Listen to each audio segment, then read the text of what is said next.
오늘은 구원 얻는 믿음이란 무엇인가 오늘 제 6장 할 차례입니다. 6장 제목이 열렬한 마음으로 찾아온 자에게 도전을 던지심 이렇게 되어 있습니다. 이게 무슨 말씀이냐면은 일반적으로 주님을 찾아오는 사람들이 뭔가 호의를 가지고 찾아오거든요. 요한복음 3장에 보면은 니고데모라고 하는 사람도 호의를 가지고 뭔가 주님을 긍정적으로 생각하고 그리고 주님께 나아왔거든요. 그럼에도 주님은 뭔가 좀 매몰지다라고 여겨질 수 있는 그런 대답을 하시는 거예요. 근데 오늘 볼 여기서도 이제 같은 내용이 나오는데, 그래서 주님이 도전을 던지셨다라고 하는데, 뭔가 그가 그 열렬한 마음으로 나왔지만은 그걸 그대로 수용하시는 것이 아니라 주님은 뭔가 그에게 핵심적인 내용을 그걸 파헤치십니다. 사실 우리도 마찬가지예요. 우리도 그래야 돼요. 우리도 그런 찔림을 받아야 돼요. 우리가 주님께 열렬한 마음으로 나갔다 할지라도 내가 나 자신을 모르고 있어요. 내게 어떤 옳지 아니한 신앙적인 관점을 가지고 있는지 이걸 내가 모른다고요. 근데 그걸 주님으로부터 내가 어느 날 찔림을 받을 수 있어야 돼요.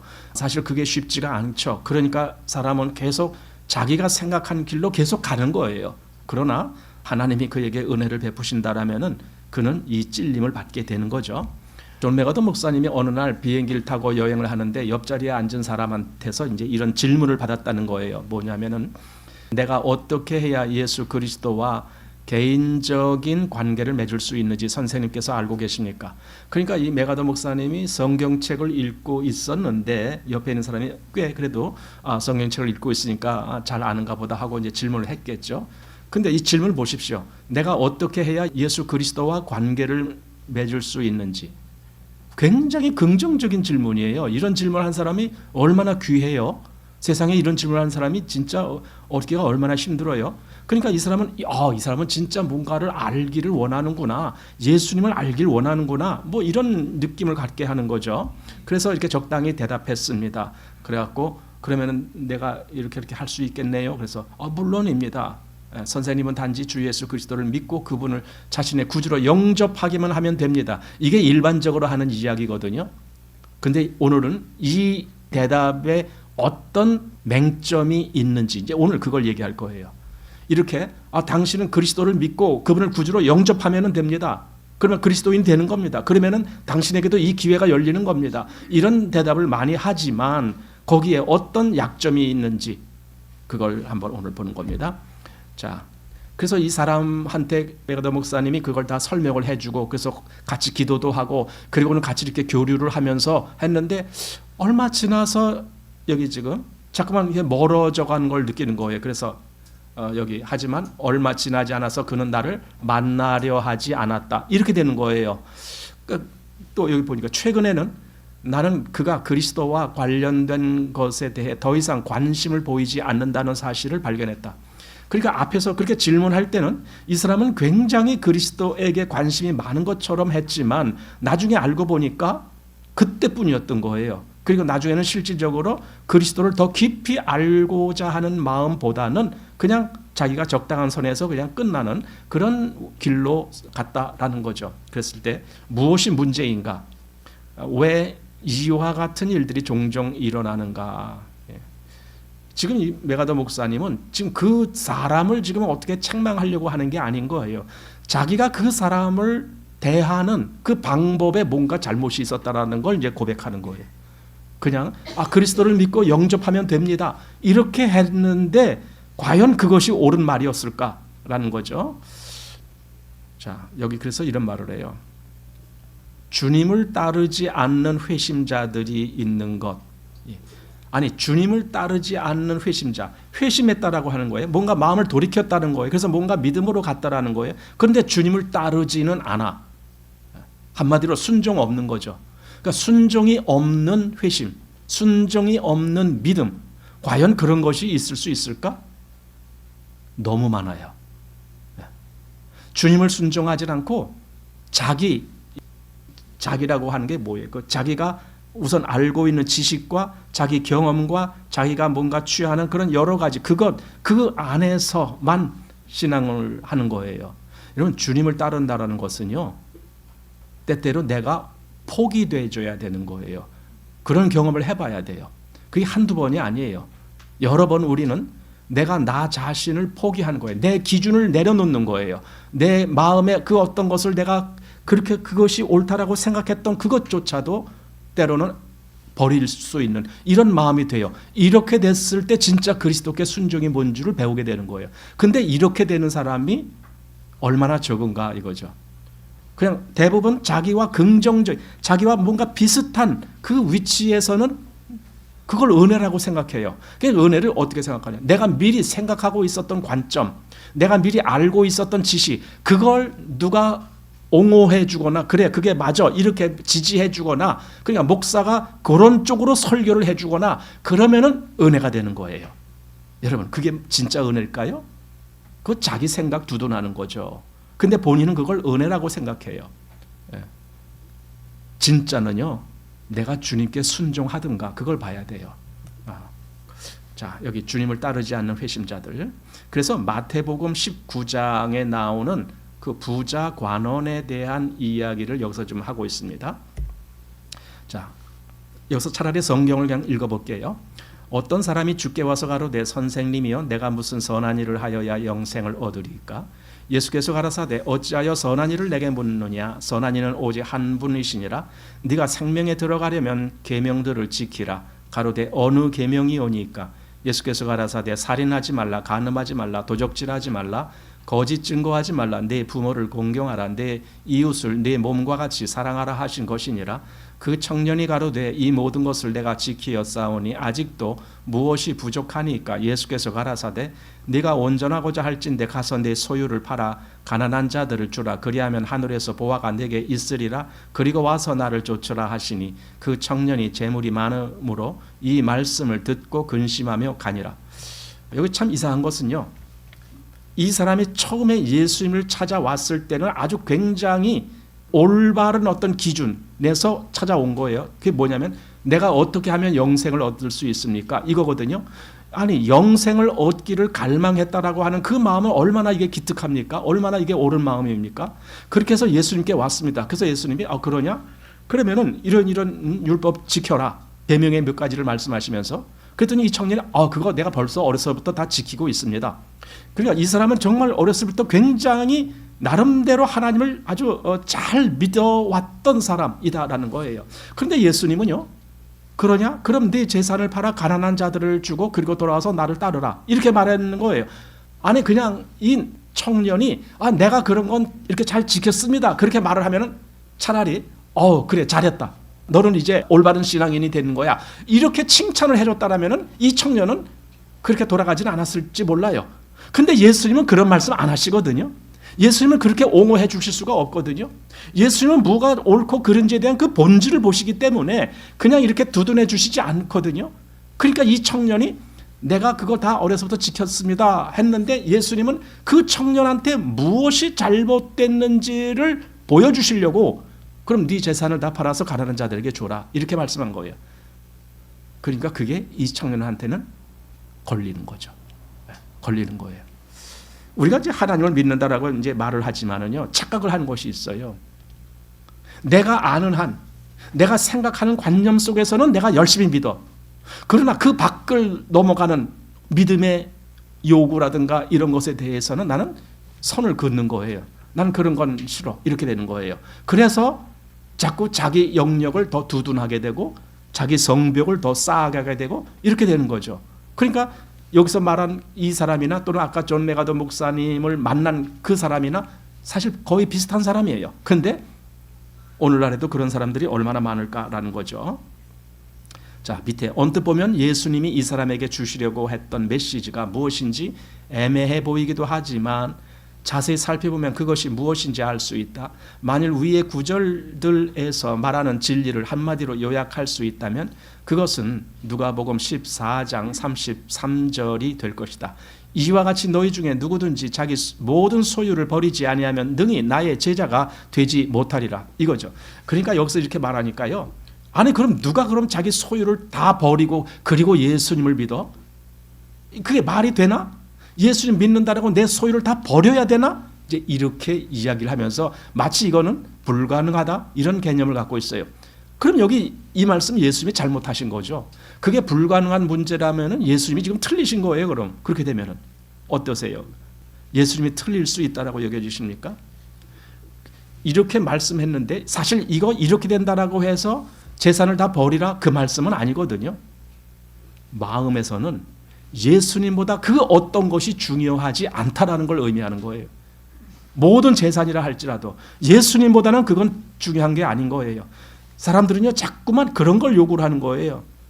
내 마음에 맞는 어떤 체계, 어떤 상황, 자꾸만 이런 걸 요구를 해요. 그런데 우리는 생각해야 돼요. 그게 예수님인가? 이거죠. 그게 예수님인가?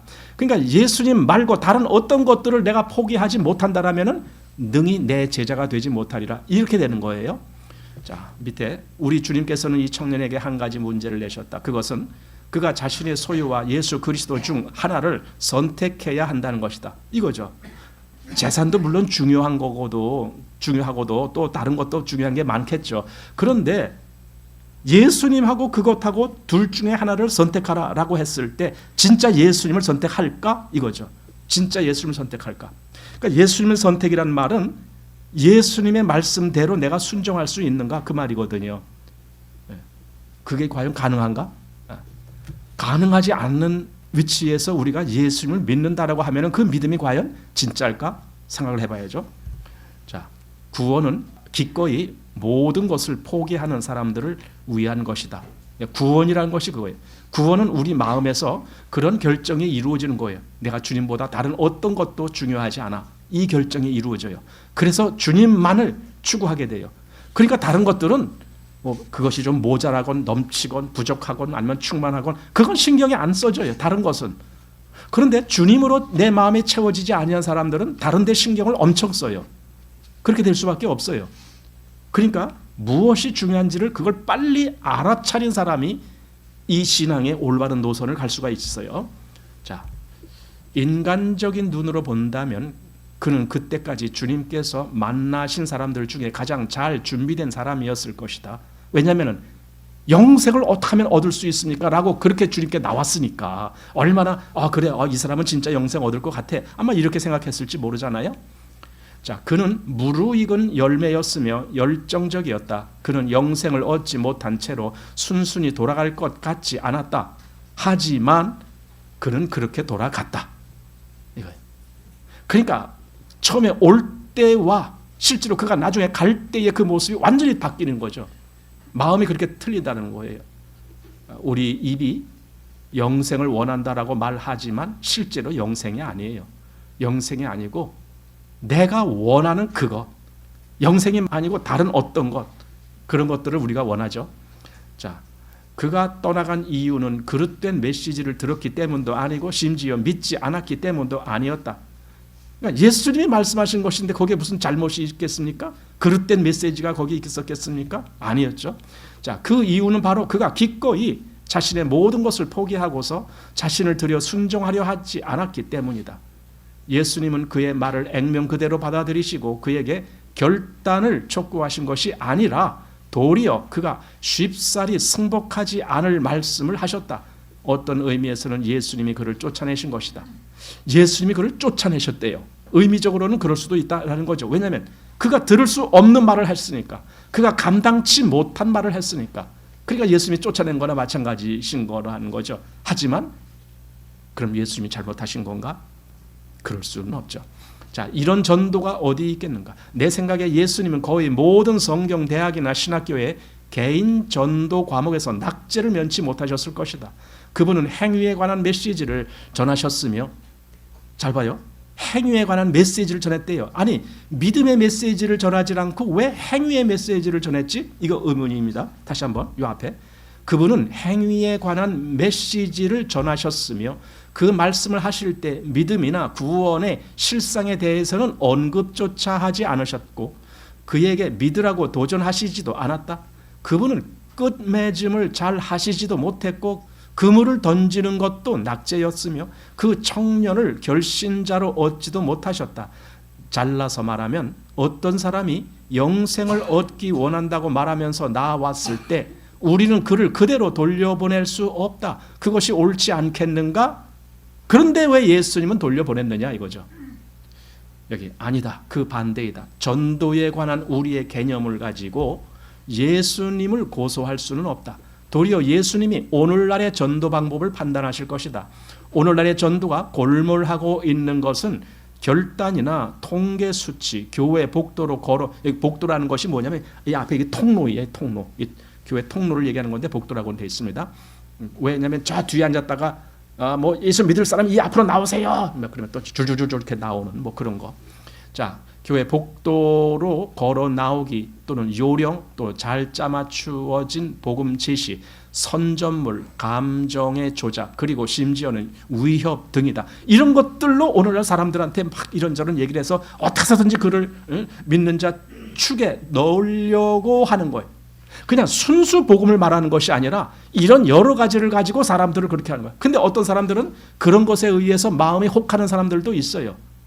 그러니까 진짜 주님을 만난 것이 아니라 이런 어떤 간접적인 이런 것을 통해서 주님을 만난 것처럼 착각하는 거죠. 자, 그런 메시지는 안이한 신앙주의와 지나치게 단순한 호소로 버무려진 불협 화음일 뿐이다. 불신자들은 만일 그들이 예수님을 마음속에 모셔들여 그분을 자신의 구주로 받아들이거나 혹은 복음을 구성하는 사실들을 믿기만 하면 그것으로 족하다는 말을 듣는다 이거죠. 참 이게 진짜 믿는 게 아니라 그런 어떤 교리 이런 걸 긍정적으로 받아들이고 수긍하기만 하면은 그것이 곧 예수님을 믿는다라는 식으로 인정이 되는 거예요. 바로 이게 지금 오늘날 교회에서 되어져 가는 거예요. 자, 그 결과는 엄청난 실패이다. 그것은 그리스도를 믿는다고 고백하면서도 행동에는 전혀 변화가 없는 수많은 사람들의 삶에서 여실히 드러난다. 왜 메가더 목사님이 이 책을 쓰셨을까? 교회 속에 이렇게 입으로는 신앙을 고백하는 사람들이 넘쳐나는데 진짜 신앙인은 얼마나 희귀한가? 지금 그 얘기를 하려고 그러는 거예요. 그러니까 나 예수님 믿어요. 나 예수님 믿고 나도 구원받았어요. 이런 얘기들을 그렇게 하지만 그 예수님 말에는 따르질 않는 거죠. 순종이 안 되는 거예요. 이런 사람들이 오늘날 너무 많은 거죠. 자, 이 청년은 무엇이 잘못되었는가? 그는 출발을 아주 잘한 것처럼 보였지만 결국은 영생을 얻지 못한 채 슬픈 기색을 띠고 그리스도로부터 돌아섰다. 그는 올바른 동기와 올바른 태도를 지닌 것처럼 보였고 영생의 근원이신 분께 잘 나왔으며 올바른 질문을 했다. 하지만 그는 구원받지 못한 채 돌아갔다. 이렇게 되는 거예요. 자, 그래서 이제 작은 1번 해갖고 이제 몇 차례 이제 보는데 여기 1번에서 7번까지 나오는데 그에게 이렇게 옳은 무엇이 있었다. 여기 지금 1번은 그는 올바른 동기를 가졌다. 올바랐다는 거예요. 이게 처음부터 틀렸다가 아니에요. 그럼 올바른 동기를 가졌어요. 올바른 또 그다음에 또 나오고 이렇게 나와요. 이렇게 올바른 것을 가졌지만은 그럼 어디서 잘못됐느냐? 어디서 잘못됐기 때문에 결국 예수님을 떠나갔느냐? 이 문제를 지금 오늘 보는 거예요. 그 이제 좀 이따 나올 겁니다. 자, 올바른 동기 가졌다 하는 그 말씀 봅니다. 이 사람은 영생을 찾기 위해 왔다. 예, 맞아요. 영생을 찾기 위해서 왔다라면 올바른 거죠. 그는 자신이 무엇을 원하는지 알고 있었고 자신에게는 그것이 없다는 사실도 알고 있었다. 그에게는 거의 모든 것이 있었으나 영생만큼은 없었다. 그래서 영생을 어떻게 하면 얻습니까? 그렇게 나온 거죠. 자, 그의 동기에는 아무런 잘못이 없다. 영생을 갈망하는 것은 좋은 일이다. 확실히 그는 영적인 생명이 자신의 모든 소유보다 더 귀하다는 사실을 깨닫고 있었다. 예수님은 이렇게 말씀하셨다. 너희는 먼저 그의 나라와 그의 의를 구하라. 그리하면 이 모든 것을 너희에게 더하시리라. 나머지는 사실은 그냥 더해주는 것뿐입니다. 그것이 진짜가 중요한 것이 아니라 진짜 중요한 것은 그의 나라와 그의 의 이거거든요. 이렇게 되는 거죠. 자, 이 사람은 청년이었고 그 다음에 부자였다. 또 누가복음 18장 18절에 보면 그는 또한 관원 헬라어로 보면은 아르콘 이렇게 되어 있습니다. 관원, 어떤 뭐 공무원 뭐 그런 계통입니다. 그래서 관원이었음을 알 수 있다. 이것은 그가 회당장이었을 가능성이 매우 높다는 점을 시사한다. 그래서 마태복음 9장 18절에 바로 그런 의미로 나온다는 거죠. 이렇게 볼 때 그는 경건하고 정직하고 젊고 부유할 뿐 아니라 유명하고 매우 존경을 받으며 영향력이 있는 유대의 종교 지도자였던 것으로 보인다. 그는 모든 것을 가지고 있었다. 마태복음 19장 16절에 보라, 우리말에는 이제 이 보라라는 해석이 되어 있지 않아요. 근데 이제 영어 버전을 보면은 요거로 시작돼요. 16절 시작이 behold, and behold 이 말로 시작됩니다. 그래서 보라 이렇게 됐습니다. 자, 이 말은 놀라움과 경의를 표시하는 일종의 감탄사다. 그러니까 마태가 이걸 기록하면서 보라 하면서 이 청년이 지금 여기 이렇게 나와서 예수님께 영생을 지금 구하고 있다. 이게 얼마나 놀라운 사건이냐라고 마태가 그걸 기록했다라는 겁니다. 자, 영생은 그냥 영원히 사는 것이 아니고 하나님이 계신 곳에 사는 것이다. 이게 달라요. 여러분, 영생이 영원히 존재하는 게 영생이 아니에요. 왜냐하면 지옥에 가서도 영원히 존재해요. 거기서 없어지는 게 아니다. 뭐 몇 년 지나서 그냥 사라지는 거 그게 아닙니다. 지옥에도 영원한 지옥, 천국도 영원한 천국. 그런 뭐가 영생이냐는 거예요. 여기 하나님과 같이 있는 것이 영생이에요. 그것이 영원하느냐 이거죠. 그 영원한 생명. 영생은 살아계신 하나님과 동행하면서 영원한 교제를 나누는 것이다. 부자 청년은 바로 이런 것을 원했을 것이다. 그는 하나님과 동행하면서 교제를 나눌 필요를 인식했음이 틀림없다. 아마도 그는 하나님께 온전히 반응하는 일에 자신이 무력하다는 것을 자각했는지도 모른다. 그는 하나님의 사랑과 안식과 평화와 소망과 기쁨과 보호를 경험하지 못했다. 한마디로 그는 자신에게 영적인 생명이나 영원히 하나님께 속했다는 확신이 없다는 사실을 알고 있었다. 적어도 이 청년은 자기가 뭔가 부족하다는 걸 그걸 느끼고 있었던 거죠. 그래서 그것마저 좀 채우고 싶은 마음으로 예수님을 찾은 거죠. 자, 이런 점에서 보면 그는 매우 분별력이 있는 사람이었다. 영적인 면에서 볼 때 그는 자신들이 세계에 안주했던 바리새인보다 훨씬 나은 사람이었다. 바리새인들은 영생을 추구하지 않았어요. 영생이 자기에게 없다라는 걸 그걸 느끼지도 않았어요. 바리새인들은 모든 것이 자기들에게 충족하다라고 여겼어요. 그런데 이 청년은 아니다. 나는 영생이 없어. 지금 그러고 나온 거 아닙니까? 굉장히 그런 면에서 긍정적인 면이 보였죠. 자, 그는 그들과 달랐다. 즉 바리새인들과 달랐다 그 말입니다. 그는 영생을 사모했고 그것을 얻고자 했다. 어느 누구도 그가 그리스도께 나온 동기를 가지고 그를 책잡을 수 없다. 당연히 옳은 거죠. 그건 옳은 거예요. 주님께 영생을 위해서 나왔다는 거. 그게 동기가 옳았다는 거예요. 지금. 그다음에 두 번째, 그의 태도도 옳았다는 거예요. 올바른 태도를 지녔다. 그 태도가 과연 무슨 태도였는데 이렇게 말했는지 보십시다. 그는 올바른 동기를 가졌을 뿐 아니라 그의 태도 또한 칭찬할 만한 것이었다. 그는 거만하거나 불손하지 않았고 자신의 곤궁을 깊이 인식한 것처럼 보였다. 자신에게 영생이 없다는 것을 알면서도 그에 대해 아무런 필요를 느끼지 못하는 사람들도 많이 있다. 그들은 자신들이 영적인 세계를 이해하지 못한다는 사실을 알고 있지만 그런 일에 관심을 기울이지 않아도 전혀 불편함을 느끼지 않고 살아간다.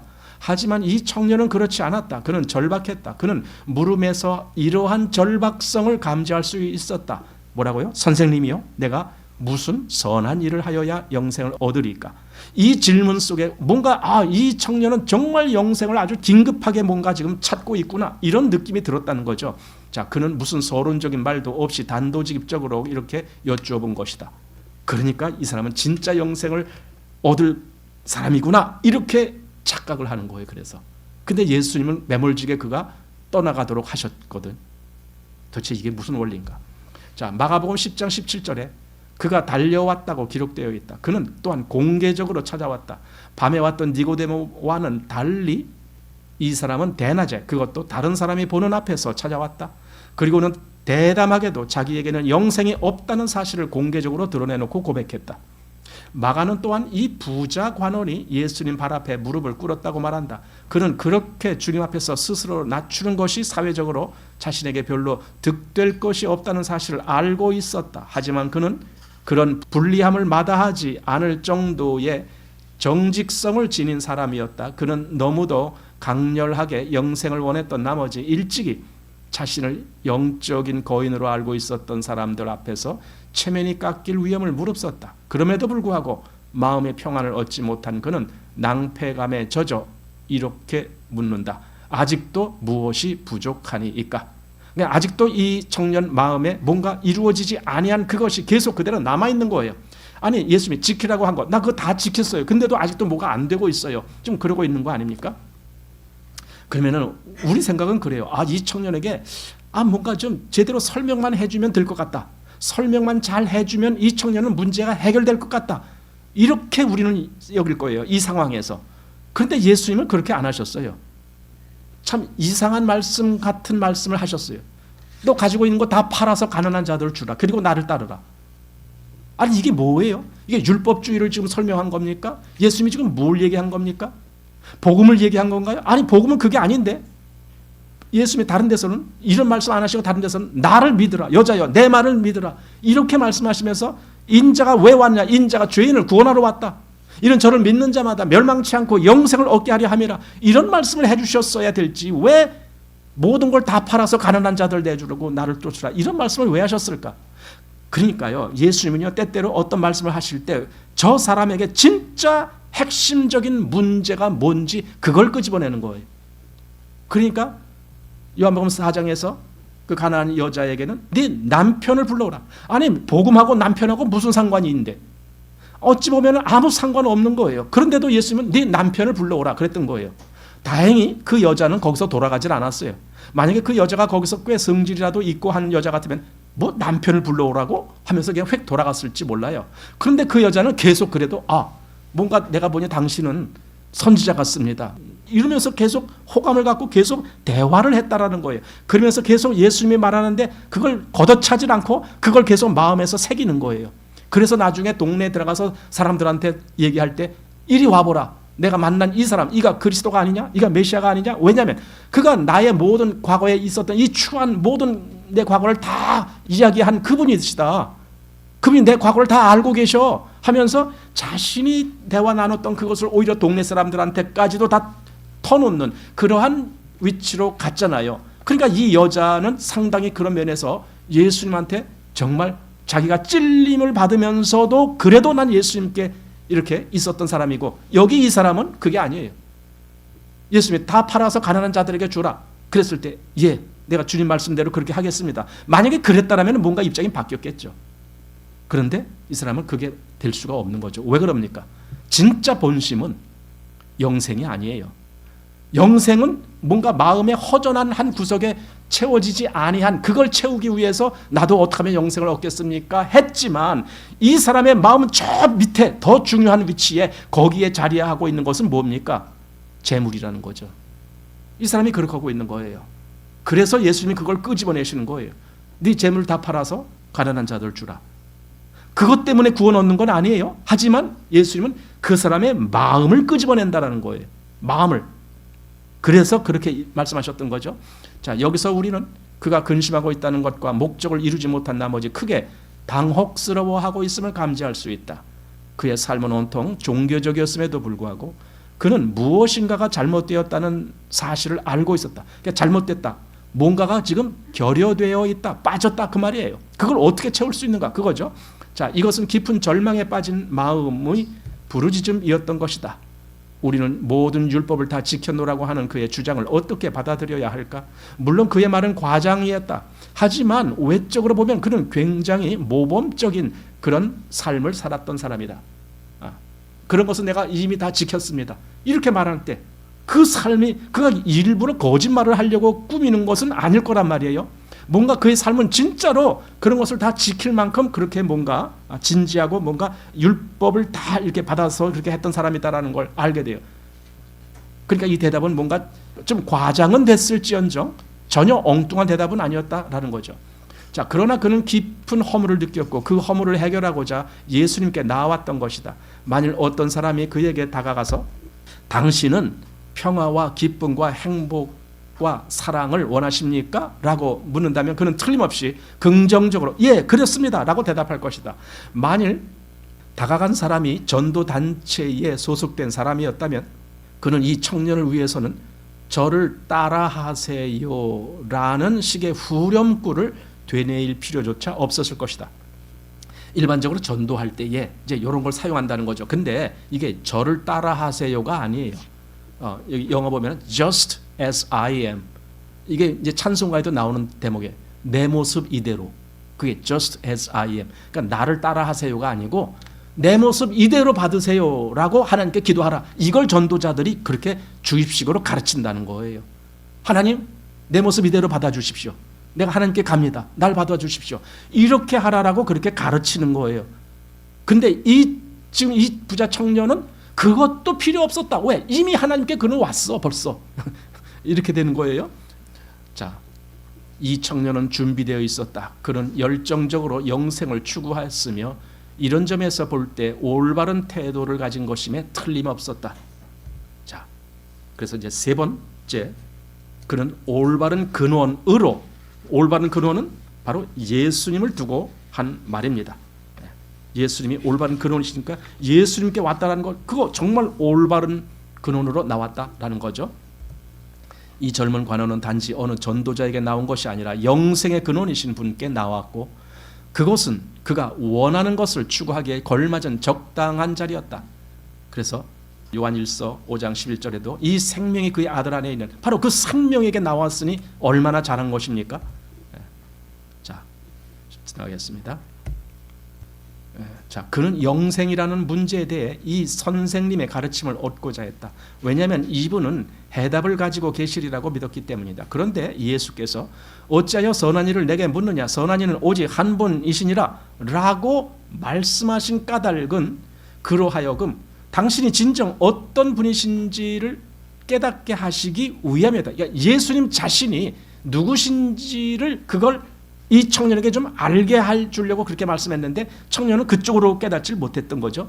자, 비록 그가 그리스도를 메시아나 혹 육체를 입으신 하나님으로 인식하지는 못했을지라도 어찌됐든 그는 올바른 자리로 나왔다는 것은 틀림없다. 그래서 이렇게 성경 얘기 있습니다. 자, 그 다음에 네 번째로 그는 올바른 질문을 던졌다. 무슨 질문을 했는데요? 내가 무슨 선한 일을 하여야 영생을 얻으리까? 물론 여기 우리는 가끔 이제 여기서 그 말을 설명하고 있어요. 무슨 선한 일을 하여야 한다는 그 관념은 잘못된 거다. 일을 해서 얻는 것이 아니지 않느냐? 이제 이렇게 보통 이야기하는데 여기 이제 메가더 목사님은 그거 가지고 꼬집지 말아라. 지금 그게 중요한 것이 아니다. 적어도 이 청년이 영생을 얻으려는 그런 마음으로 왔다라면은 그건 정말 옳은 거 아니냐? 그건 올바른 질문이다. 여기 지금 올바른 질문을 던졌다. 이거죠. 영생을 구하는 질문 얼마나 올바른 거예요. 무슨 뭐 돈을 채워달라는 것도 아니고 무슨 뭐 내가 아프니까 이거나 고쳐달라고 그런 것도 아니고 이 사람은 영생을 추구했다라는 거예요. 그건 얼마나 옳은가 이거죠. 그 자체는 잘못되지 않았다라는 거죠. 그래서 그의 질문은 올바른 것이다. 그것은 진리를 모색 중인 한 사람이 던진 순수하고 정직한 질문이었다. 내가 무슨 선한 일을 하여야 영생을 얻으리까? 자, 긍정적인 의미로 볼 때 구원을 얻기 위해 우리가 해야 할 일이 있다. 그것은 우리가 믿어야 한다는 것이다. 이 사람의 질문은 요한복음 6장 28절에서 군중이 던진 질문과 크게 다르지 않다. 거기서 우리가 어떻게 하여야 하나님의 일을 하오리까? 이렇게 질문했을 때 예수님은 그들에게 단순 명료하고도 단도직입적으로 대답하셨다. 하나님의 보내신 자를 믿는 것이 하나님의 일이니라. 이 대답은 정말 중요한 대답 같아요. 왜냐하면 사람들은 종교 생활을 하려고 하지 예수님을 믿으려고 하지 않기 때문에 그래요. 하나님의 보내신 자를 믿는 그것이 하나님의 일이다. 이걸 못 알아들어요. 그냥 종교 생활을 믿음이다라고 착각을 하는 거예요. 여러분, 종교 생활은 아닌 거예요. 그건 주님을 모를 때 하는 행동이에요. 종교 생활이 아니고 주님을 믿는 거예요. 이게 중요한 거죠. 자, 하지만 이 이야기가 예기치 못한 방향으로 흘러가는 것은 여기서부터다. 예수님이 이 청년에게 대답하신 말씀을 얼핏 생각하면 터무니없어 보인다. 뭔 대답을 하셨는데? 바로 이 말씀. 네가 생명에 들어가려면 계명들을 지키라. 아니, 계명을 지켜서 생명에 들어가라고요? 그건 율법주의자 아닙니까? 뭔가 지금 그런 식으로 들릴 것 같은 그런 말씀을 예수님이 하셨다는 거예요. 그러니까 요 앞까지는 뭔가 이 청년하고 예수님하고 대화가 이렇게 그럭저럭 잘 돼가고 있는 거예요. 근데 갑자기 여기서 예수님이 네가 생명에 들어가려면 계명들을 지키라. 이건 네가 영생을 얻으려면 계명들을 지키라. 이렇게 말한 건데 그게 무슨 말이에요? 이게 진짜 복음을 설명하는 것일까? 복음하고는 상관없는 말을 하신 건 아닐까? 이런 생각을 하게 하는 말씀입니다. 자, 그럼 이 말씀이 왜 나왔는지. 우리 주님은 그에게 자신을 계시하시거나 복음의 사실들을 드러내 보이지 않으셨다. 그분은 그를 믿음으로 초대하지 않으셨다. 그분은 그에게 결단을 촉구하지도 않으셨다. 그 대신 그분은 그 청년 앞에 일종의 장벽을 들이대심으로써 그를 급작스럽게 멈추게 하셨다. 그 전까지는 내가 그것은 어려서부터 다 지켰습니다. 굉장히 아주 그냥 긍정적으로 뭔가 쫙 오는 것 같았는데 주님은 여기서 그만 막으시는 거예요. 자, 고지고대로 말하자면 그 대답은 옳은 것이다. 잘 보세요. 네가 생명에 들어가려면 계명들을 지켜. 이 말씀 자체가 틀린 건 하나도 아닌 거예요. 여러분, 계명을 지키면 생명에 들어가는 거예요. 계명을 다 지킨 사람은 영생을 얻습니다. 문제는 계명을 누가 지키느냐가 문제죠. 예수님 외에 계명을 지킬 수 있는 사람이 누구냐 이거죠. 자, 만일 사람이 평생 살 동안 율법을 온전히 지키고 1.1획이라도 어긋나지 않는다면 그는 완전할 것이고 죄가 없을 것이다. 하지만 구주를 제외하고는 어느 누구도 그렇게 될 수 없다. 사람은 죄악 중에서 태어난다. 그러므로 영생을 얻기 위한 방법으로 율법을 제시한다는 것은 믿음의 문제를 희석시키는 처사이다. 그런데 도대체 왜 예수님께서 그에게 그렇게 말씀하셨단 말인가? 계명을 다 지키라는 말, 그걸 왜 했을까? 자, 그가 올바른 동기와 올바른 태도를 가지고 올바른 근원께 나와 올바른 질문을 했는데도 왜 예수님은 그에게 구원의 길을 속시원히 일러주시지 않았단 말인가? 자, 그래서 이제 다섯 번째, 그는 자만심으로 가득했다. 자, 비록 모든 면에서 그 청년의 태도가 정당했다고 하더라도 그는 한 가지 중요한 자질을 결여하고 있었다. 예수님은 그에게 자신이 죄인이라는 의식이 조금도 없다는 사실을 아셨다. 보세요. 그 사람이 자기가 죄인이다라는 그 의식이 그걸 없는 거, 그게 안 갖고 있는 거예요. 여러분, 이게 가장 큰 문제입니다. 정말 예수님 앞에 나와서 내가 어떻게 영생을 얻느냐고 그걸 물어볼 정도의 사람이라면은 반드시 이걸 거쳐야 돼. 내가 죄인입니다. 이거 내가 죄인입니다. 여러분, 신앙적으로 뭔가 올바르게 되고자 하는 사람들 중에 이런 사람들이 많아요. 자기가 죄인입니다라는 그 고백이 아니고 그냥 내가 더 알길 원합니다. 더 알길 원합니다. 더 잘하길 원합니다. 이런 의욕만 있는 사람이에요. 내가 죄인이다라고 이걸 느낀 사람은요, 그냥 엎드리는 거예요. 엎드리게 돼요. 주님이 주시는 무엇이든지 나는 정말 감사히 받겠습니다. 그 어떤 여자가 예수님한테 나와서 내 딸이 지금 죽어가고 있습니다. 좀 고쳐주십시오. 그랬더니 자녀의 떡을 취하여 개들에게 던짐이 마땅치 않다. 그러니까 이 여자가 예, 맞습니다. 하지만 개들도 제 주인의 상에서 떨어지는 부스러기를 먹습니다. 그 부스러기 얼마나 이게 정말 하찮은 거예요. 그 상에서 떨어진 땅바닥에 떨어진 그거라도 난 갖길 원합니다. 이게 낮아진 사람의 마음이에요. 그런데 보통 사람들은 그런 마음이 없는 거죠. 내가 이만큼 알고 있어. 근데 이만큼 더 알고 싶어. 그 자꾸만 그런 것만 찾아가는 거예요. 나한테 더 잘 가르쳐주는 사람, 잘 알려주는 사람, 이런 걸 더 찾고 싶고. 요즘은 유튜브 왜 들어요? 나한테 뭔가 더 좋은 걸 제시해주고 그런 거. 여러분, 유튜브에서 당신이 바로 그 죄인이요 라는 소리를 들었습니까? 당신이 바로 그 죄인이다. 그런 걸 들어야 돼요. 근데 그런 말은 잘 안 해주거든요. 그러니까 더 잘하는 그것만 듣는 거예요. 더 잘하는 거. 그러니까 이 청년이 지금 오늘날에 왔다라면은 아마 오늘날에 굉장히 인기 있을 거예요. 왜냐하면 그런 말, 좋은 말 해주는 데가 너무 많거든요. 그래? 당신이 정말 영생을 얻는다고? 그럼 이렇게 하면 됩니다. 이렇게 하면 됩니다. 아마 그 중에 10명 중에 1명이라도 당신이 바로 그 죄인인 걸 당신은 알고 있어? 이런 얘기는 안 할 거예요. 자, 예수님은 그에게 자신이, 그러니까 그 사람 자신이 죄인이라는 의식이 조금도 없다는 사실을 아셨다. 구원을 얻고자 하는 그의 갈망은 영혼의 공허에서 비롯된 것. 그러니까 이게 진짜 영생, 내게 영생이 꼭 필요해가 아니라 뭔가 내 마음에 다른 것들은 충분한데 여기 한 가지 좀 비어있는데 이건 영생이라는 걸 채워야 되겠구나 이거죠. 자, 생각건대 그것은 불안과 좌절에서 벗어나 기쁨과 사랑과 평안과 희망을 얻고자 하는 갈망일 수도 있다. 그러한 것들은 좋은 갈망이면 틀림없지만 그것만으로는 자신을 그리스도께 위탁할 만한 충분한 동인이 되지 못한다. 진짜 죄인이 아니면, 진짜 죄를 인정하지 않으면, 내가 진짜 그 죄인이다, 이것이 인정 안 된 사람은요, 진짜 그리스도께 나 전체를 맡기질 않아요. 주님이 나의 전부입니다. 이렇게 안 돼요. 오늘날 행해지는 대부분의 복음 전도는 사람들로 하여금 자신이 죄의 실상을 직면하게 하지 못하는 치명적인 결함을 안고 있다. 이렇게 말하면서 메가더 목사님은 아까 그 처음 시작할 때에 그 비행기에서 내 옆에 앉았던 그 청년, 그걸 생각하는 거예요. 내가 그때 말을 잘못해줬구나. 너무 쉽게 말을 해줬구나. 이거죠. 자, 전도자들은 사람들에게 행복과 기쁨과 성취와 모든 긍정적인 것들을 제공한다. 잘 될 거야, 잘 될 거야, 잘 될 거야. 이런 말은 자꾸만 해주는 거예요. 그게 전도자들이 보통 하는 말이에요. 당신이 하나님을 정말 믿으면은요, 얼마나 잘 될 건데. 이렇게 식으로. 자, 오늘날의 그리스도인들이 듣는 소리는 그들이 해야 할 유일한 일은 개인의 심리적인 필요를 발견하는 것이라는 이야기뿐이며, 이에 따라 어떤 문제든지 해결해 줄 수 있는 만병통치약으로서 예수님이 제시된다. 그렇게 하여 사람들의 대답을 얻어내기란 식은 죽 먹기다. 왜냐하면 잘 될 것만 얘기해 주니까. 자, 왜냐하면 사람들은 자신들의 절실한 문제를 순식간에 처리해 줄 해결책을 찾고 있기 때문이다. 하지만 그것이 우리가 하는 일의 전부라면 그것은 정당한 복음 전도가 아니다.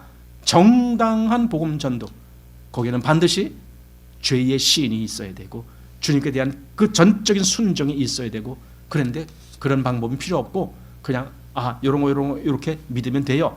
그래요? 나 믿어요. 땡, 다 됐어. 이렇게 돼. 이런 방법으로 전도는 아니다라는 거죠. 자, 우리 주님은 그 젊은 부자 관원의 절실한 문제에 대해 어떠한 해결책도 제시하지 않으셨다. 그 대신 주님의 대답은 그로 하여금 자신이 지금 하나님께 반역하고 있는 존재라는 사실에 직면하게 했다. 아니, 그렇게 긍정적으로 영생을 얻기 위해서 나왔는데 너는 지금 하나님을 반역하고 있는 거야. 왜? 주님의 그 말씀에 대해서 너는 지금 돌아서서 가고 있잖아. 그거죠. 그가 자신의 죄인됨을 인식하는 것이야말로 기묘한 일이었다. 자신의 죄를 깨닫는 것은 구원의 진리를 이해하는데 필수적인 요소이다. 그러니 오늘날 이 복음 전도 방법에서는 치명적인 잘못이 있는 거예요. 죄인임을 일깨워주는 일은 좀처럼 안 하고 굉장히 들어서 호감 가는 이야기들을 많이 해줘요. 호감 가는 얘기. 쉽게 말하면 이런 거. 하나님은 당신을 사랑하십니다. 당신이 모든 이런 어려운 일, 뭔가 지금 잘 안 되고 있는 일, 하나님께만 나오시면 다 해결됩니다. 뭐 이런 식으로 한다. 그럼 그게 뭐예요? 그건 전혀 죄와는 상관없어요. 나 잘 되는 일이 뭐냐? 그것만은 상관이 있어요. 그것만. 그럼 그게 과연 복음인가? 아니죠. 자, 구원은 자신의 죄를 미워하고 이 생에 속한 것들로부터 돌아서기를 원하는 사람들을 위해 있는 것이다. 구원은 자신들이 거룩하신 하나님을 거역하면서 살아왔다는 사실을 깨달은 사람들을 위하여 있는 것이다. 구원은 그러한 삶에서 돌이켜 하나님의 영광을 위해 살기를 원하는 사람들을 위한 것이다. 그게 구원이다. 그러니까 구원은 진짜 돌이키는 거예요. 그런 것이 있는 거예요. 그런데 돌이키는 건 필요가 없어. 더 잘되기만을 원하는 거예요. 그럼 그건 구원이 아니죠. 자, 구원은 단순히 심리적인 현상이 아니다. 예수님의 대답으로 인해 문제의 핵심이 그 청년의 절박한 필요에서부터 하나님께로 옮겨졌다. 자, 선한 이는 오직 한 분이시니라. 그리고 나서 주님은 그를 일깨워 하나님의 표준과 대면하게 하셨다. 그 이유는 율법을 지키는 것이 영생을 얻게 하기 때문이 아니라 그로 하여금 자신이 얼마나 부족한지를 볼 수 있게 하기 위해, 그래서 생명에 들어가려면 계명들을 지키라라는 말씀을 하셨다는 거예요. 즉 그게 진짜 네가 생명 얻을 길이야, 이 의도가 아니고 네가 얼마나 지금 하나님 앞에 잘못된 존재인지를 그걸 알아라, 이 존재로 그 말씀을 해주셨다는 거예요. 제가 지난주인가요? 지지난주인가요? 그 말씀 해드렸죠. 율법으로는 죄를 깨달음이니라라는 그 말씀을 제가 인용하면서 죄를 깨닫지 못하고 있는 시대. 자, 그러나 그 청년은 요점이 무엇인지 몰랐으며 그것을 인정하려 하지 않았다. 그는 자신이 죄인임을 고백할 의사가 전혀 없었다. 보세요. 긍정적인 차원에서는 굉장히 좋았어요. 영생을 얻으려는 생각 좋았어요. 그러나 여기 부정적인 이 차원, 즉 죄라는 것을 말하는 이 차원에서는 전혀 이 사람은 관심도 없고 그것을 알려고 하는 생각도 없었고 거기서 조금의 손톱만큼의 진전도 없는 거예요. 그러니까 이게 되겠느냐 이거죠. 근데 만약에 그때 예수님이 아니고 만약에 우리들이 그런 사람을 지금 전도하는 입장에 있었다면요, 우리는 그 사람을 그리스도인 만들었을 거예요. 그게 뭐예요? 물론 진짜 그리스도인은 아니죠. 그리스도인 축에다가 집어넣었을 거라는 거예요. 아, 당신 그 정도만 하면 이제 조금만 더 알면 되겠습니다 하고 그 조금만 설명해주고 이제 됐습니다. 당신 이거 다 믿죠? 아멘, 됐습니다. 당신은 이제 그리스도인입니다. 아마 이렇게 만들었을 거예요. 그러니까 가짜 그리스도인 만드는 거죠. 예수님은 가짜 그리스도인 만드시지 않습니다. 자, 지난번 비행기에서 만난 그 사람과의 대화를 돌이켜 생각해 볼 때 나는 바로 이것이 내 실수였음을 깨달았다. 너무 서두른 나머지 나는 그의 심리적인 필요를 위해 그리스도를 제공한 셈이 되었고, 그럼 하여금 자신이 죄됨을 알게 하지 못했던 것이다. 내가 그에게 설명해 준 구원은 하나님께 초점을 맞추었다기보다 인간 편에 초점을 맞춘 것이다. 이거 대단히 중요한 거죠. 하나님께 초점이 아니고 인간 편에서, 인간, 나 이거 필요합니다. 나 이거 알고 싶습니다. 나 어떻게 영생을 얻는지 알고 싶습니다. 뭐 이런 거 다, 나 어떻게 하면 구원을 얻을까요? 나 그거 알고 싶습니다. 이렇게 인간 편에서 질문이 나오고 인간 편에서 대답이 주어지고, 그러면은 인간 편에서 그리스도인이 만들어지는 거예요.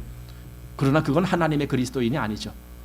자, 복음 전도는 죄인으로 하여금 자신을 하나님의 온전한 율법에 비추어 평가하여 자신의 불완전함을 보게 해 주어야만 한다.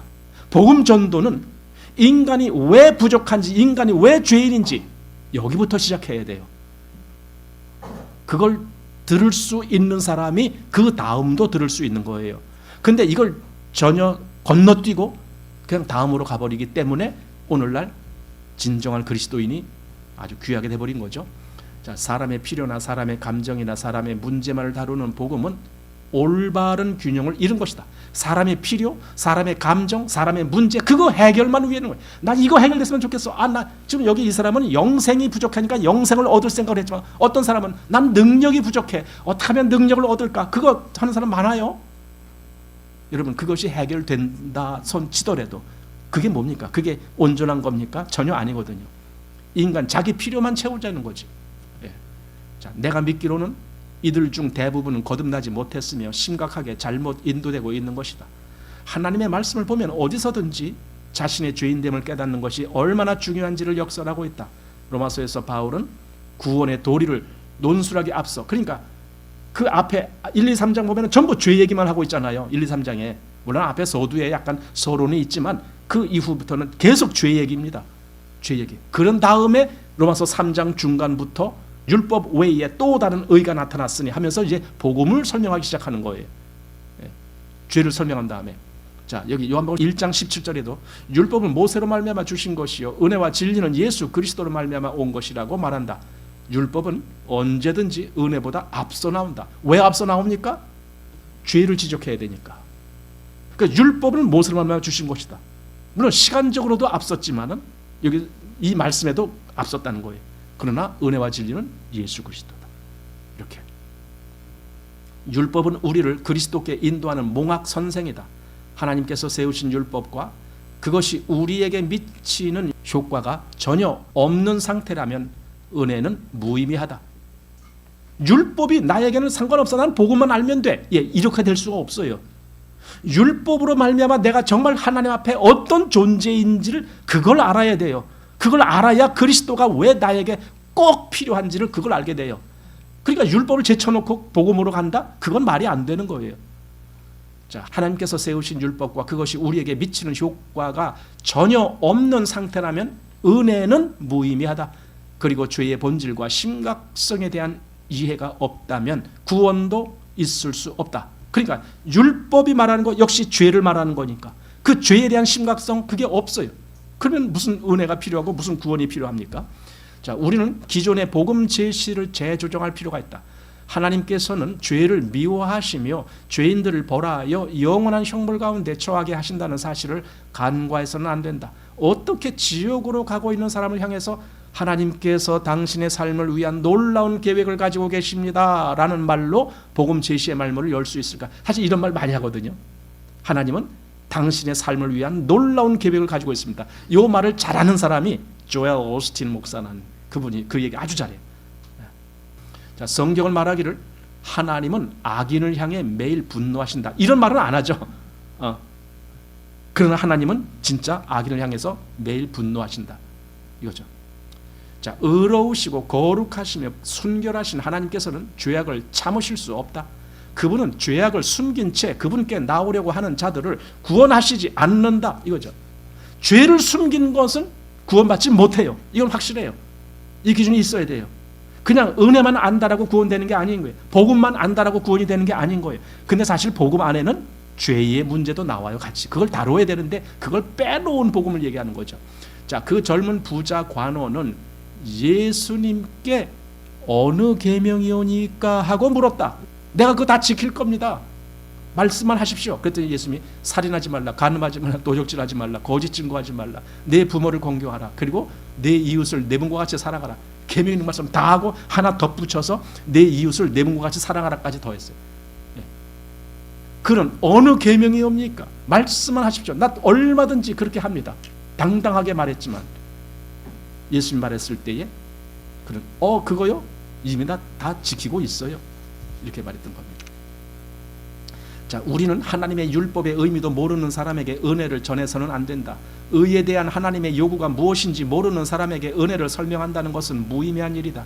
긍휼은 그와 상응하는 죄에 대한 인식 없이는 이해될 수 없다. 왜 긍휼이 필요해요? 여러분, 정말 이 죄에 대한 이 위치에 있지 아니하는 사람은요, 하나님의 긍휼을 필요로 하지 않아요.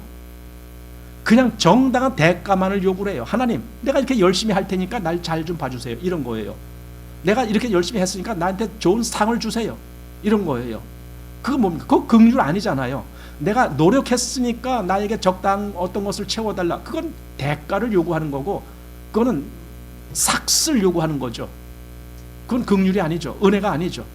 자, 하나님께서는 순종을 요구하시고 불순종은 벌하신다는 사실을 듣지 못한 사람에게 은혜의 복음을 전해서는 안 된다. 예, 맞아요. 은혜의 복음을 그렇게 쉽게 가는 게 아니에요. 예수님의 말씀은 그 젊은 부자 관원의 마음속에 그의 부족이 무엇인지를 일깨워 주시려는 것이었다. 그러니까 계명을 지켜라. 그렇게 말씀하신 이유는 그 젊은이의 그 마음속에 여기 무엇이 부족한지 그걸 끄집어내려고 했던 의도였는데 이 부자는 그걸 전혀 알아듣지 못했죠. 자, 여섯 번째, 그는 자신의 죄인됨을 실토하지 않았다. 그러니까 죄의 고백이 없었다라는 거죠. 전혀. 그렇게 계명을 지키라 했을 때도 이 청년이 주님, 나는 계명을 지킬 존재가 못 됩니다. 이렇게 말했다라면 얼마나 좋았겠어요? 나는 그 계명을 다 지킬 수 있는 존재가 못 됩니다. 그런데 이 청년은 당당하게 어느 계명입니까? 말씀만 하십시오. 내가 다 지킵니다. 청년이 가로되 이 모든 것을 내가 지키어 싸우니 아직도 무엇이 부족하니입니까? 이거 굉장히 당당한 거 아닙니까? 계명이 10가지 아니라 20가지, 30가지가 돼도 난 그걸 다 지킬 겁니다. 이런 마음이란 말이에요.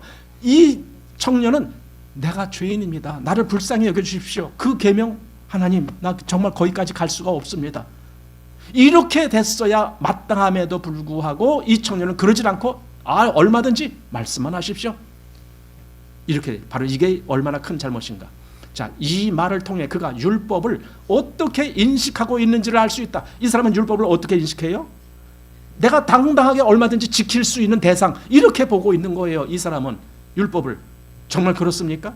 사도 바울이 로마서 7장에서 탐내지 말라 하였다는 것을 비로소 내가 깨달을 때 계명은 살아나고 나는 죽었도다. 나는 죽은 자야 이제. 이렇게 자기를 낮춘 존재로 보았던 것. 이 사람은 그렇게 되는 게 아니라 오히려 자기가 기가 살았어. 말씀만 하십시오. 다 지킵니다. 이렇게. 바로 이게 율법을 제대로 보지 못하는 사람이다라는 겁니다. 자, 그리고 또 건너갑니다. 바리새인들은 율법을 외형화하는 데 익숙하여 의식이나 행위와 같은 외형적 형식에는 민첩했으나 마음은 전혀 상관하지 않았다. 반면에 예수님은 미움이 도덕적으로 보면 살인과 다름이 없으며 음욕은 간음과 같고 원수를 미워하는 것은 이웃을 미워하는 것만큼이나 잘못되었다고 가르치심으로써 마음을 다루고 계셨다. 여러분, 율법은요 마음을 다루는 게 아닌 겁니다. 율법은 행위를 다루는 겁니다. 근데 바리새인들은 바로 그 율법으로 우리들의 행위를 완전하게 했습니다라고 자만하고 있습니다. 지금 여기 나온 이 청년도 그러고 있는 겁니다. 말씀을 하십시오. 내가 다 지켰습니다. 그런데 예수님은요, 그런 율법이 말하는 것은 그런 행위가 아니고 진짜는 네 마음속을 얘기했던 거야. 그래서 형제를 보고 노하는 자마다 심판을 받는 거야. 라가라 하는 자는 공에 잡히는 거야. 미련한 놈이라고 하는 자는 지옥불에 들어가는 거야. 네 마음에서의 문제다. 이걸 말씀하셨던 것이 예수님입니다. 근데 이 청년은 마음이 아니고 형식, 외형적인 그게 바로 바리새인들이 잘했던 그런 내용이죠. 바로 그겁니다. 근데 오늘날 신앙생활을 한다라고 바리새인처럼 하는 거예요. 마음을 보질 않고 내가 얼마나 잘하고 있느냐라는 외형만 보는 거예요. 바리새인이죠. 자, 이것은 그가 원한 것이 마음의 공허를 채워줄 어떤 것이었다는 사실을 뒷받침해 준다 하면서 그는 자신이 하나님을 거역했다는 것을 도무지 느끼지 못했다. 지금까지 그는 율법을 다 지켰다라고 생각했지만 실상은 그 마음속을 보자라면 그는 전혀 하나님의 말씀을 지키지 못했다라는 그런 것을 하나도 그냥 느끼지 못하고 있는 거예요. 그래서 자기 마음을 살피지 아니하는 사람은 제대로 된 믿음으로 갈 수가 없는 거예요. 마음을 살펴야 돼요. 내가 어떤 존재인지, 그 율법을 펼쳐놓고 내가 그 중에 한 가지라도 제대로 지키는 존재인지 그걸 살펴보는 거예요. 그러면은 하나님 앞에 내가 죄인입니다. 나를 불쌍히 여기소서. 그 말밖에 할 게 없다는 거 알아요. 그 성전에 나가서 기도할 때에 바리새인은 저 앞에 가서 하나님 감사합니다. 나는 저 세리와 같이 그렇게 불의 토색 간음 이런 거 안 했습니다. 감사합니다. 이런 기도를 했는데 진짜 세리는 아예 기도조차를 못하고 그냥 멀리 서서 고개도 들지 못하고 나를 불쌍히 여기옵소서. 나는 죄인이로소이다. 그 얘기만 했던 거예요. 그런데 그 뒤에 있는 그 사람, 그 세리가 의롭다함을 얻었다라고 성경을 말하는 거예요. 이게 성경에서 말하는 길이에요. 여러분, 근데 그 길이 하나도 재미가 없어 보여요. 뭔가 근사한 걸 원해요. 나도 잘하고 뭔가 이렇게 남들 앞에서 너 참 멋있다 이런 얘기 듣고 싶은 거예요. 그러니까 자기를 낮추는 일은 좀처럼 안 하죠. 자, 자기 의로 가득 찬 종교는 거짓이다. 그는 자신이 계명을 지켰다고 생각했기 때문에 자신에게 부족함이 있다는 생각은 전혀 안 하는 거예요. 예, 그거예요. 그래서 율법주의자가 잘못됐다는 거예요. 율법주의자들이 나 율법을 못 지킵니다. 나 율법을 할 수가 없습니다. 이런 생각을 하는 게 아닌 거예요. 율법 만만해. 얼마든지 우리 지킬 수 있어. 이렇게 생각하는 거예요.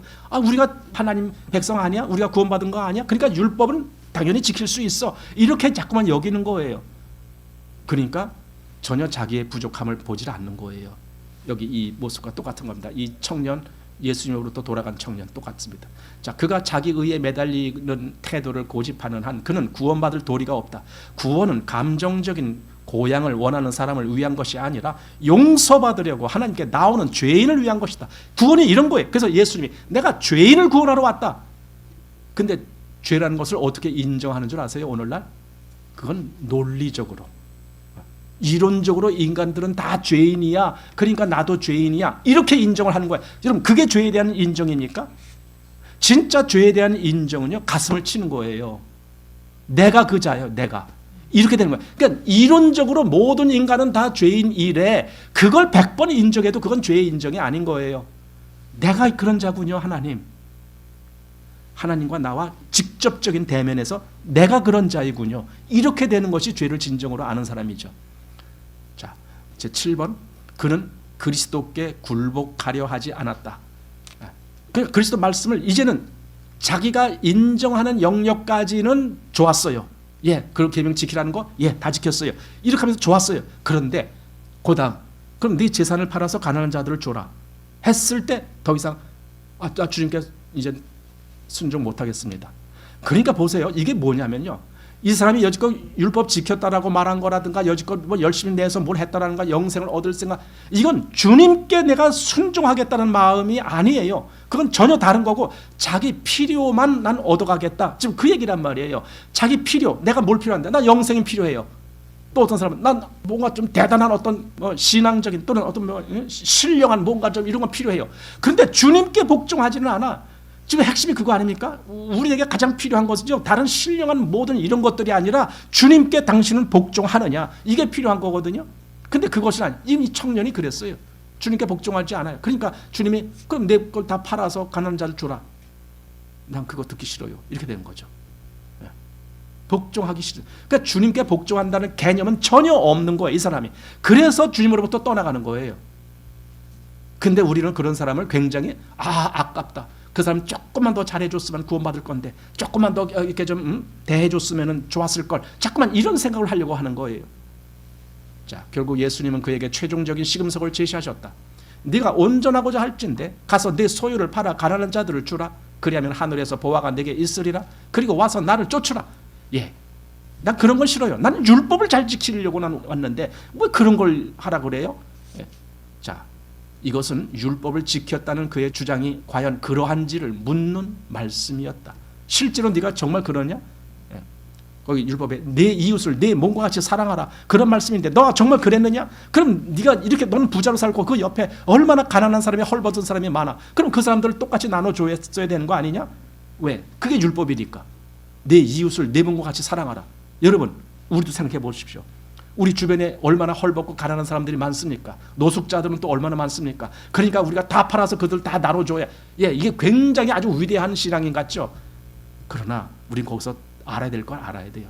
그렇게 팔아서 다 나눠줘도요, 깨닫지 못하는 사람은 몰라요. 뭘 못 깨달았는데, 하나님 내 걸 다 팔아 남에게 준다라는 그 말씀, 내가 그걸 지킬 수도 없는 죄인입니다. 예, 이걸 깨닫는 거예요. 나는 아직도 내 마음속에 욕심이 이렇게 있습니다. 그걸 내가 다 팔아서 남에게 나눠주라고요? 하나님, 저 그렇게 못합니다. 그냥 못한다라고 반항하는 것이 아니라 그것도 할 수 없는 죄인입니다. 이거죠. 자, 주님께 순종하는가가 이 사람에게 주어진 최종적인 시금석이다. 예수님은 자선 행위에 의한 구원을 말씀하시는 것이 아니다. 그러니까 다 팔아주라, 그러니까 자선해라, 아니다, 그거야. 그분은 자선 행위로 영생을 살 수 있다고 말씀하는 것이 아니라 오히려 그분은 이렇게 말씀하신 것이다. 너는 내가 네게 바라는 일을 하겠느냐? 즉 내가 네게 지시하는 것을 순종하겠느냐? 그걸 요구하시는 거예요. 한마디로 예수님께 굴복하겠느냐 이거죠. 여러분, 구원은 예수님께 굴복이 되는 거예요. 내가 뭘 아주 근사하게 하는 것이 아니라 나는 예수님 당신께 순종합니다, 이거예요. 예수님이 하시는 말씀이 무엇이냐가 중요한 것이 아니라 나는 그냥 예수님께 순종합니다, 그거예요. 그래서 너와 나 둘 중에 내 인생을 경영하는 사람은 누구냐? 경영하는 자가 누구냐? 너는 네 인생을 네가 스스로 알아서 주장하려고 하느냐? 아니면 내가 네 인생을 주장하는 것을 허락하겠느냐? 이거죠. 여기 밑에 그 얘기 나옵니다. 중간, 우리는 그리스도인이 되기 위해 문자 그대로 우리가 가진 모든 것을 다 버려야 하는가? 그렇지 않다. 그러니까 여기서 주님 말씀하시는 의도를 제대로 알아야 된다는 거죠. 다 팔아서 주라, 진짜 그래야 된다라고 말씀하시는 게 아닌 거예요. 그건 그 사람을 지금 잘못된 것을 끄집어내기 위한 방법입니다. 그렇지 않다. 하지만 우리는 그리스도보다 집착할 것은 아무것도 없다는 의미에서 모든 것을 기꺼이 버릴 마음 자세를 갖추어야 한다, 이거죠. 여기 누가복음 14장 33절 말씀이 나오는데 거기 이렇게 되어 있어요. 이와 같이 너희 중에 누구든지 자기의 모든 소유를 버리지 아니하면 능히 나의 제자가 되지 못하리라. 네, 이거예요. 버린다는 거. 물론 예수님의 제자들을 보면은 진짜 다 버렸어요. 그들은 그 어부 일 하다가도 그거 다 팽개치고, 또 세리 하다가도 다 팽개치고, 그리고 예수를 쫓았어요. 그건 지금 우리에게 얼마나 좋은 하나의 그 중요한 관점을 알려주느냐 이거죠. 우리 마음이 그런데 얽매여 있는 사람은 결코 주님을 쫓을 수가 없다라는 거죠. 자, 우리는 그분이 요구하시는 것이라면 무엇이나 즐거운 마음으로 해야 한다. 예수님이 이 사람에게 재산을 모두 버릴 것을 요구하신 이유는 오로지 그가 자신의 인생에 대한 예수님의 절대권에 기꺼이 굴복할 것인지 아닌지를 확인하시기 위함이었다. 그러니까 그가 정말 수긍하기 힘든 문제인데 예수님은 그 문제를 끄집어낸 거예요. 그랬을 때 너는 내 말을 순종하겠느냐 이거죠. 아까 요한복음 4장에서 수가성 여인에게 예수님이 끄집어낸 것은 네 남편을 데려오라 이거예요. 네 남편을 불러오라. 정말 그것은 수긍하기 힘든 거예요. 만약에 그 여인이 남편에 대해서 더 이상 그걸 듣고 싶지 않다면 그냥 가버렸겠죠. 한마디로 그냥 가버렸어요. 여기 이 청년이 한 것처럼. 근데 그 여인은 그래도 거기서 계속 예수님께, 예수님 난 남편이 없어요. 그것은 그 여인의 진심입니다.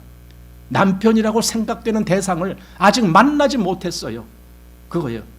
여러분, 우리도 마찬가지입니다. 우리도 세상에서 남편이 되는 대상을 못 만나는 겁니다.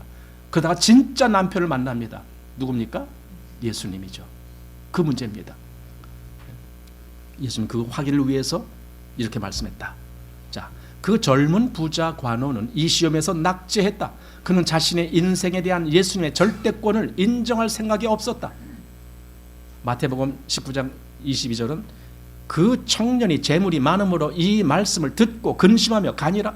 난 그럴 수 없어. 내 이 재산을 내가 어떻게 해서 모은 재산인데 이걸 다 가난한 자들에게 나눠주라고요? 난 그렇게 못해요. 그러면 이 말이 뭡니까? 예수님이 말씀하셨어도 그것보다는 이게 더 중요한 거예요. 나한테는. 여러분에게는 더 중요한 게 뭡니까? 아브라함에게 더 중요한 것이 뭐였습니까? 그게 이삭이었던 거예요. 근데 하나님이 바로 그걸 찔른 거예요. 이삭을 제물로 드려라. 그거나 지금 여기 이 청년한테 내 재물을 다 팔아 가난한 자들에게 주라. 똑같은 말입니다. 그게 자기가 가장 소중히 여기고 중요하게 여기는 그것만큼은 사람들은 포기하고 싶지 않은 거예요.